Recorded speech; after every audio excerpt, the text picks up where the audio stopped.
Eu sou o Paulo Miranda e seja bem-vindo a mais um vídeo do canal Falando Ciência. Então, esse é mais um vídeo da nossa série do Por Trás da Ciência. E hoje, de forma simplificada, sem se aprofundar muito em mecanismos, a gente vai discutir sobre alelopatia. Então, existe um tipo de interação entre vegetais denominado alelopatia.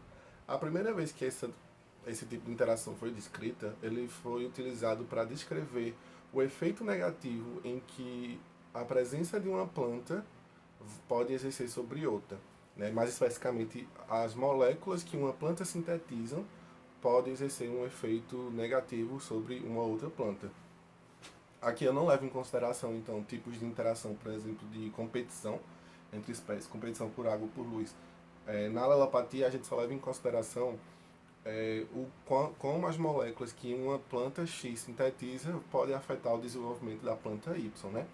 E a princípio a alopatia era estudada de forma em que a gente sempre buscava entender como é que essas moléculas, essas biomoléculas, prejudicavam então o desenvolvimento de uma outra planta. Só que com o passar do tempo, com o passar foi sendo desenvolvidos estudos em cima dessa temática, e hoje em dia a alopatia ela é entendida como um processo em que os metabólitos secundários de um organismo ele interfere de forma negativa ou positiva também sobre um outro organismo. Como assim? No caso das duas espécies que eu falei, da planta X e da planta Y. Né?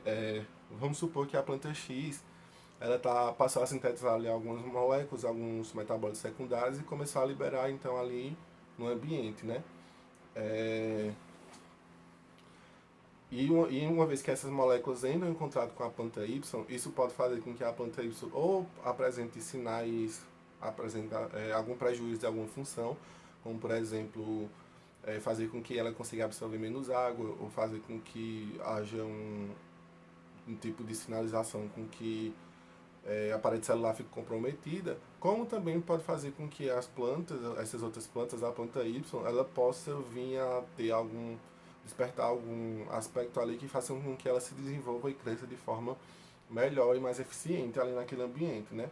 Então, como eu já falei para vocês em outros vídeos aqui, as plantas elas sintetizam esses metabólitos secundários, né, essas biomoléculas, e elas têm essa capacidade de liberar para o ambiente, né?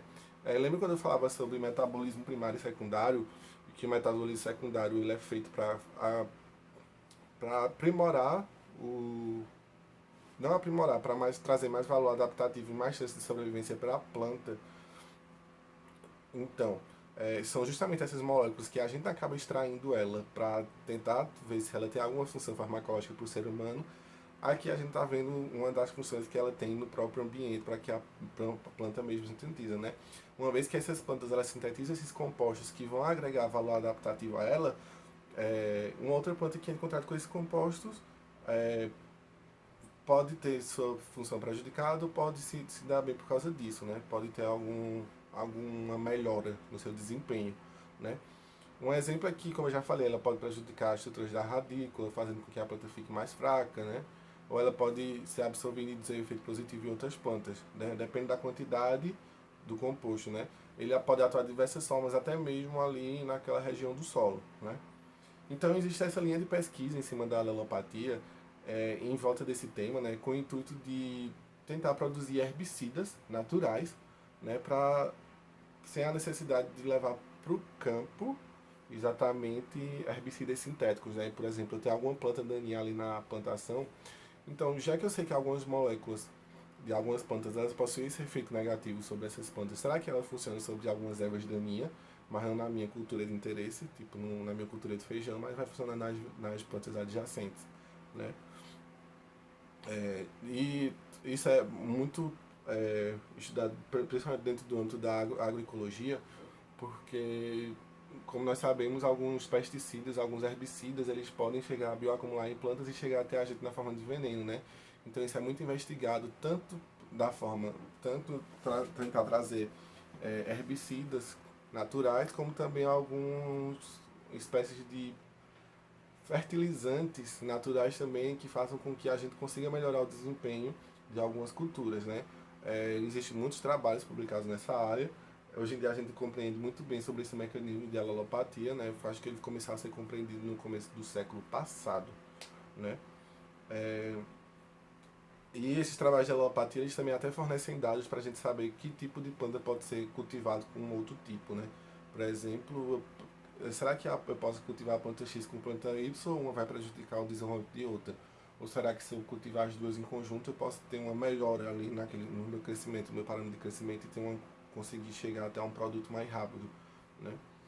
Bom, esse foi o vídeo de hoje. Ele foi relativamente curto, né? Semana que vem eu vou trazer para vocês um vídeo, possivelmente um vídeo com um artigo dentro dessa área da alopatia, porque é desenvolvido por brasileiros, mas eu espero que vocês tenham gostado, né? A alopatia é essa coisa assim mais simples mesmo de entender, né?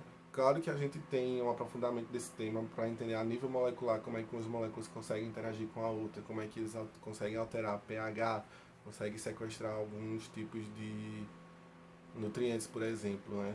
Isso aí se aprofunda muito, mas, bom, espero que vocês tenham gostado. Se gostou, deixa o like, compartilha, e é nessa que eu vou.